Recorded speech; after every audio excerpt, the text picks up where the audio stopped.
Lu, vamos começar a conhecer você um pouquinho. Vamos. Uma coisa que eu sempre gosto de saber das meninas trans é a iniciação, como que descobriu, quem foi a inspiração, de onde veio a ideia do hormônio. Vamos começar esse período primeiro, no início, na sua juventude ali, tá? Tá. Não pula etapa, não, que eu te busco aqui pra cá de volta.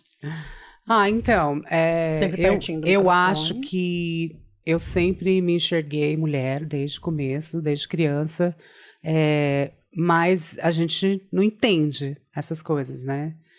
Mas eu acho que a gente que é pessoa trans, a gente tem assim um sexto sentido, um certo raciocínio. Eu acho que deve ter alguma parte do nosso cérebro que ela já é um pouco mais avançada, porque a gente acaba sabendo, a gente só não entende o porquê daquilo. Então, desde muito criança, eu sempre me enxerguei mulher, sempre pensei assim. Inclusive, eu acho que pode até parecer que eu estou copiando alguém falar, mas houve tempos em que eu sonhava que algum dia eu ia crescer e aí tudo ia se transformar e eu ia chegar lá e ia virar uma menininha. Né? Mas e daí? Como que você descobriu assim? Alguém tá anunciando? Porque eu também tive isso. Eu sou uma menina. Mas aí alguém fala assim, pá, tu é boy. Então, eu acho que eu nunca tive isso diretamente até uma certa idade, quando eu comecei a pedir certos presentes de Natal, de aniversário, entendeu? Me dá uma Barbie. Eu não cheguei a pedir Barbie, porque eu nunca fui fã de Barbie. Isso Olha foi uma mim. crítica. Isso foi uma... Não, tô brincando. Não, eu sou a Barbie... como é que é? A Barbie doida? Aquela que fica lá no monte. Aquela que faz espacate, toda mal. Aquela sou eu. Tá, e daí? Então, eu acho assim que eu comecei já a ver gente... E tinha muito de confusão. Sempre quando eu estava andando com a minha mãe, com a minha família em algum lugar, ela encontrava com alguma pessoa... Sempre alguém falava, e a sua filha? Como que é o nome dela? Aí ela ficava, né, puta. Aí ela falava, isso não é minha filha, é meu filho. Aí eu ficava com vergonha quando isso acontecia. Porque até então, né, enquanto não se tinha esse confronto com as pessoas, eu nunca tive esse problema, né?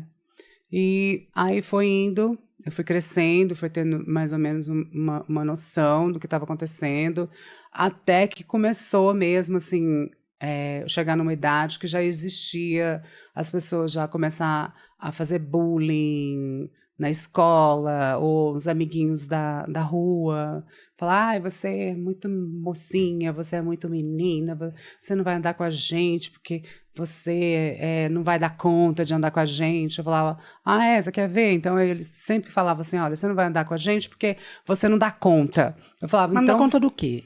As brincadeiras, né? Porque era assim, mais brincadeira de moleque, né? De sair correndo. E aí, se tivesse alguma punição, rolava tapão nas costas, uma coisa assim, sabe? E as crianças não queriam que você brincasse por causa disso? É porque achava que eu não ia aguentar, que eu ia chorar, que eu ia fazer delicada, a donzela, né? Uhum. Mas eu sempre provei o contrário, né? Nesse aspecto, eu acho que a minha infância, eu sempre tive essa coisa meio do moleque comigo. Sempre foi e sempre será. Mas eu acho que isso me ajudou muito. Pode parecer Lu, engraçado, você tá mas... tão cis, você tá tão cis que você tá falando... Desculpa. Em que sentido? Você tá tão cis que você tá assim... os meninos não me chamavam pra brincar porque eles falavam que ia ter brincadeira de moleque. Mas naquela época todo mundo te via como moleque, não era? Tá, mas eu era mas pra eles, eu era um moleque diferente. Tá, entendi. Tá, não, tudo bem. Então, assim, eu acho que nesse aspecto... Eu acho que eu sempre tive assim, uma facilidade muito grande de me relacionar com as pessoas. Eu sempre tenho que ter alguma criança, algum adolescente, alguma pessoa que tenta te pôr pra baixo e tentar te, sabe, assim, fazer você se sentir mal por aquilo que você é. E a pergunta nem foi essa, mas tá bom. Aí você entendeu, sou uma menina. Sim, aí eu comecei a ver que eu queria ficar... Feminina. eu sempre fui mais, né? Eu sempre, assim, crescia, aí a gente ia comprar roupa, aí era roupa, estampa de super-herói, e eu falava, eu quero Mulher Maravilha, eu quero Supergirl, e eu sempre usava shortinho 24 horas. Eu lembro que quando eu tinha lá uns 4, 5 anos de idade, eu ganhei uma bota, e a minha bota era estilo cowboy marrom, até no joelho. Eu achava que eu era a Xuxa. Mulher Maravilha. Fã da Mulher Maravilha desde criança. Então, eu me achava a Mulher Maravilha. Eu ficava rodando, rodando. Eu pensava assim, porque teve um episódio da Mulher Maravilha que não conseguia, né? Que tinha uma irmã dela, que ela queria também ser igual. Né? E eu cresci vendo aquele episódio, eu falava, meu, quem sabe, né? Se eu rodar aqui, eu também vou, né, me transformar e tal, mas nunca transformou. A desilusão. Tá, daí você já tinha quantos anos quando você descobriu assim, bom, então eu não sou menina, dita menina que a sociedade quer, aí eu preciso externalizar essa menina que existe em mim. Aí você teve que descobrir os hormônios, descobrir processo. Então, como questão hormonal foi uma coisa assim, eu primeiro me enxergava gay. Tá. Porque é assim que a gente... Na verdade, a sociedade, ela só, pelo menos no passado, ela só conseguia enxergar, né, os gays. Nunca tinha... Ah, não. Então, não tinha... Então é recente isso. Você se transitou semana passada, porque isso é recente. Só consegue enxergar os gays. Você sabe do que eu tô falando. Eu digo assim... Crítica é uma crítica. Eles não viravam e falavam assim... Ah, você é trans, travesti, ou o que foi? Eles sempre pensavam que uma pessoa afeminada era um gay. Então, como você cresceu dessa maneira, aí você enxerga daquela maneira. Que você também é gay. Aí eu pensei, né? Então, vamos ver o que vai rolar aqui. Mas eu sempre guardava aquilo comigo. Eu comecei a exteriorizar isso, mais ali na 8ª série, que eu tinha um grupo de amigas que eram muito maravilhosas. E a gente tinha a turminha do fundo, o fundão. E a gente sempre andava juntas e foram para as primeiras pessoas com qual eu mandei uma cartinha para cada uma, individual, e eu saí do armário para elas. Ah, para as amigas, em cartinha. Como que você escreveu na cartinha? Ah, nem lembro. Ah, sei lá, tipo, oi, tudo bem? Eu tenho uma coisa para te falar, mas eu não sei como eu vou te falar, eu tenho vergonha, cartinha. Quantas crianças eram que você mandou isso? Não era criança, a gente já estava na 8ª série. Na 8ª série é uma criança, deixa eu ver. Ah, tá. Nós vamos voltar nesse discurso de 20 anos é criança. Não, 8ª série com 20 anos olha é o corte, né? Olha o corte. 7 anos, primeira série, 8, segunda, 9, 10, Não, a gente 11, tinha 12, 13, 14 anos. 14 para 15. Então, mas elas já eram tudo cavalona. Tá, aí você mandou carta pra ela, ninguém dispôs? Não, a gente é amiga até hoje praticamente. Olha que legal. Então, aí eu tive um pouquinho mais de aceitação, aí foi onde eu falei assim, quer saber? Se as minhas amigas com quem eu ando 24 horas me aceitaram, eu já vou começar a me jogar. E mamãe e papai? Sempre tinha aquela coisa... na verdade, eu acho que na minha família só começou a ter muito, assim, inconvenientes no sentido... quando eu comecei realmente a expor mais essa minha feminilidade, eu tava, né, já querendo ser pré-adolescente, eu ainda queria usar shorts para ir pro colégio, inclusive, que não podia. Eu queria ir de shortinho, eu comprava a camiseta sempre um número menor para ficar apertadinha, esse tipo de coisa. Mas, assim, a hora que eu comecei... Acho que pro meu pai ele nunca foi um pai pra gente, né? Ele nunca foi presente, ele sempre estava fora, viajando, trabalhando... Né? Por que eu trabalhando? Porque ele, né, ele era advogado e ele falava que ele viajava para poder ganhar dinheiro, mas não poderia ser? Também, mas aí enquanto isso ele tinha uma família numa cidade, uma família em outra cidade. Meu Deus! Meu pai, ele... Mas teve outros filhos? Na verdade, a gente já era a segunda família, né? Vocês já eram a segunda. Olha, essa história dá uma outro novela podcast. Incrível, né? Os plot twists são mas fenomenais. Rapidinho, boba. Vamos fazer fofoca de família. O seu pai era casado, aí separou dessa primeira relação. Nunca separou. Ele Ele foi ficar com a Dizia pra minha mamãe. mãe que ele era separado, mas nunca Ah, a separou. mamãe não sabia. Há controvérsias, né? Mamãe era outra. Isso. Tá. Então, assim, inclusive, beijo pra desculpa, mamãe. mãe.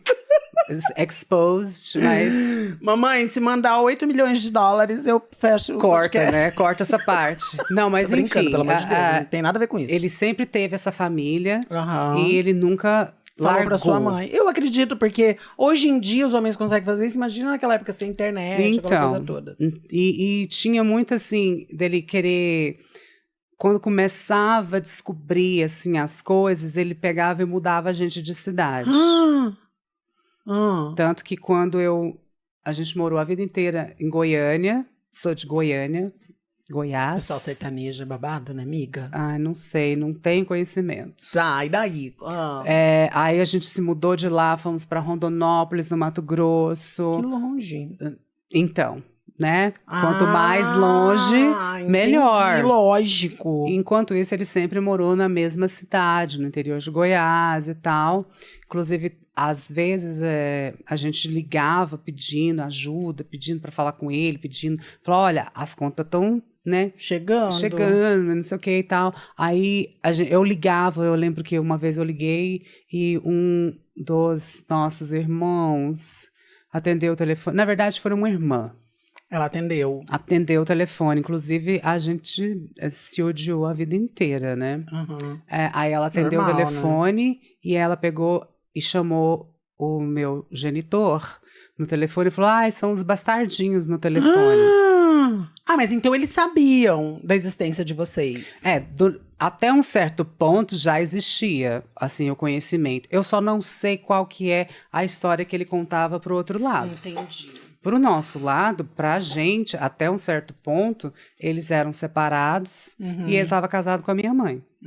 Também não sei se a minha mãe sempre soube, se ela não sabia ou se ela fazia de doida.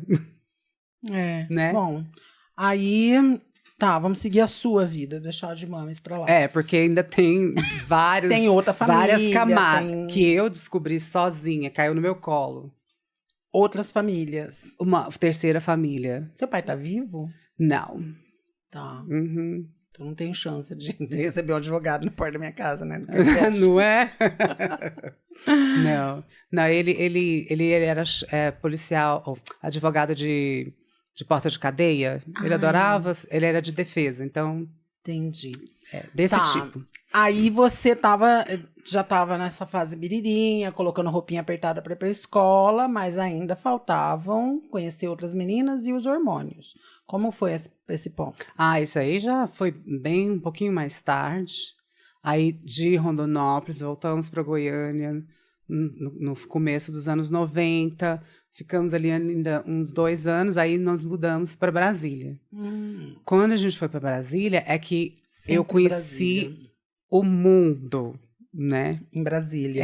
Por exemplo, eu vivi e cresci a minha vida toda numa família evangélica, né? Amém. Então, até então, existia também essa questão, assim, né, deles comentarem a respeito, né, de homossexuais, de lésbicas e tralalá, e tudo era sempre muito negativo, que ia queimar no fogo do inferno, que ia morrer, que condenação eterna, tralalá, trululu. Aquela mesma história de sempre. E essas coisas batiam na minha cabeça e eu falava...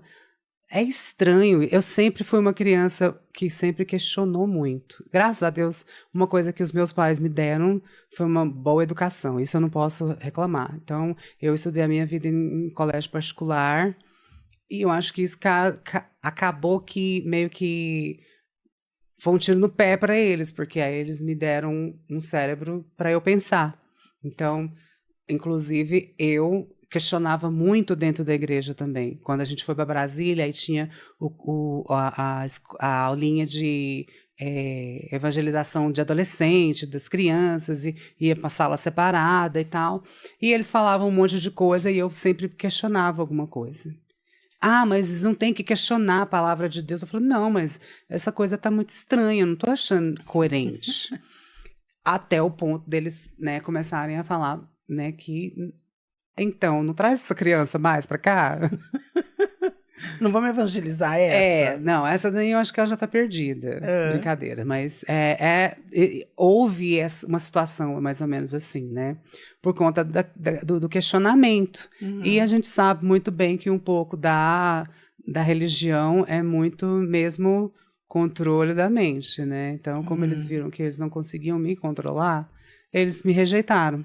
Aí, em Brasília, você conheceu? Aí foi quando eu comecei a trabalhar numa banca de revista.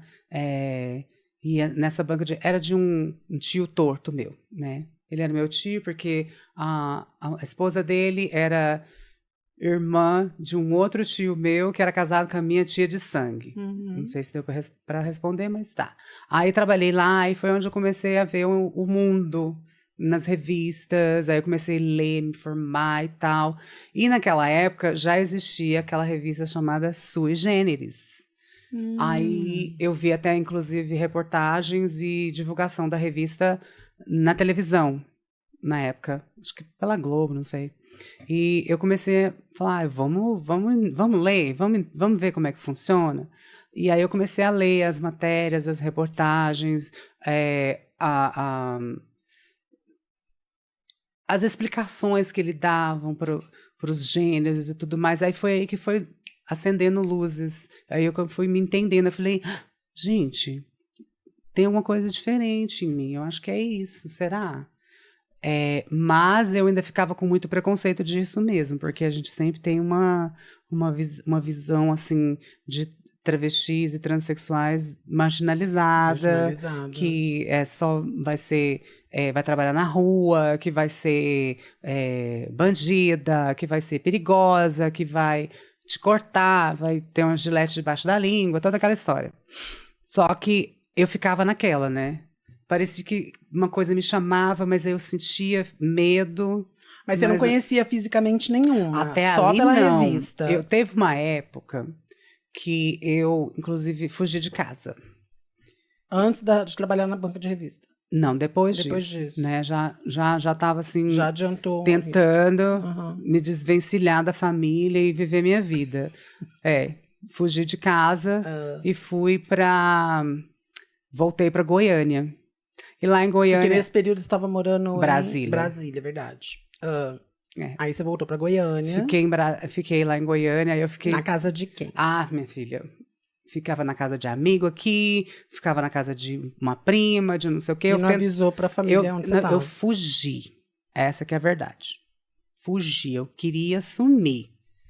Mas era tão ruim assim a família? A família não era ruim, era a pressão de religião, a não aceitação e tudo mais. Dessa primeira vez, conseguiram me trazer de volta. Por quê? Porque a minha mãe era terrível. Ela foi atrás. Lógico, mãe atrás CSI, ela filhos. Procurava, tentava, investigava. Na época não existia celular, não existia nada. E ela ainda conseguiu me encontrar nessa primeira vez. E nessa primeira vez eu cheguei a ter contato, né, com o mundo GLS. Aí eu comecei a frequentar os barzinhos e tal. Aí foi lá que eu vi as primeiras meninas, que inclusive... tinha muito mais meninas de rua. E o mais engraçado é que naquela época ela já fazia amizade comigo, né? Ali eu já devia estar com meus 15, 16 anos, entendeu? E aí eu ficava nos barzinhos e sentava na mesa com elas. E ninguém achava nada errado. Quantos anos você tinha? Uns 15, 16. Mas já estava bem formada, né? E aí elas viravam e falavam assim pra mim, Luciana, mas você vai ser mulher, você vai ser travesti. Eu falava, Deus me livre. Prepara pro corte. O meu raciocínio era associação.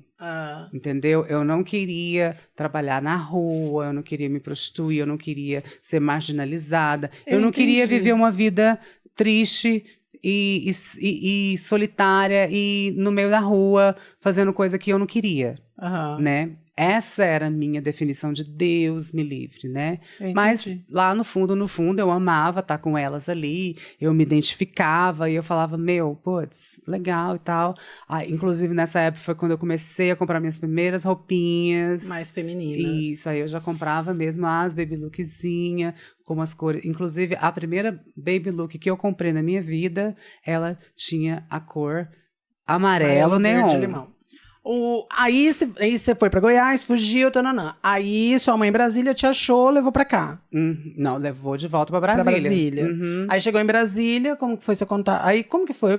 Você sabe que eu te perguntei lá no começo, tem 40 minutos, como que foi sua harmonização. A gente pode chegar nesse então ponto? vamos pular então, né? Pula. Tá, vou pular. Aí, depois disso, nós saímos de Brasília, fomos pra Catalão. Onde fica Catalão, gente? Em Goiás. Tá. Aí foi ali que eu peguei... Vazei de novo, na minha menor oportunidade. Porque eles estavam indo pra igreja ainda. Sempre. Ela pegou minhas roupas, queimou tudo. Sua mãe pegou as roupas femininas que você tinha comprado em Brasília, em Goiás. Ela lia, ela quebrava os cadeados meus diários pra ler o que estava escrito. Mas eu não acho que era preocupação de mãe, pra ver se você não tava se envolvendo com droga, alguma coisa. Aí eu acho que eu tava muito nova pra isso, né?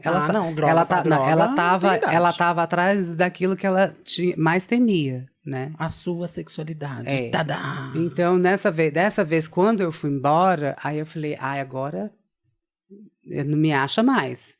Aí foi quando eu fui... Eu já te conhecia outras meninas daquela época, da primeira vez que eu saí, e eu fui atrás de uma travesti que depois eu conheci, depois ela já era ex-travesti. Olha, já tinha ex. Que chamava Divine. Tá. E ela tinha um salão de beleza num bairro chique, né, e tal. E aí eu pedi um emprego pra ela, né? Aí ela me deu um emprego e... No salão. Isso, aí eu fui uma auxiliar, fui recepcionista, só que eu não recebia salário. Era em troca de... De casa e comida, né? E foi através dela que eu conheci a Rony, que também era uma outra... ex-travesti, que trabalhava no salão. Nossa, que moderno. Em Goiás tem bastante ex-travesti. Não sei. Eu só sei que essa... Pelo amor de Deus. Depois ela se transicionou de novo e continua. Tá. Foi através dela que eu comecei a ficar sabendo das coisas, né? Porque se você tomar esse comprimido aqui, você vai começar a criar peitinho, não sei o quê. Aí eu falei, então vamos tomar, né? Aí foi quando eu comecei a me harmonizar secretamente, porque inclusive Divine virou e falou, olha, no meu salão não trabalha travesti. É bem assim, amiga. Né? É bem então, assim. se você estiver fazendo e eu descobrir, você vai pra fora.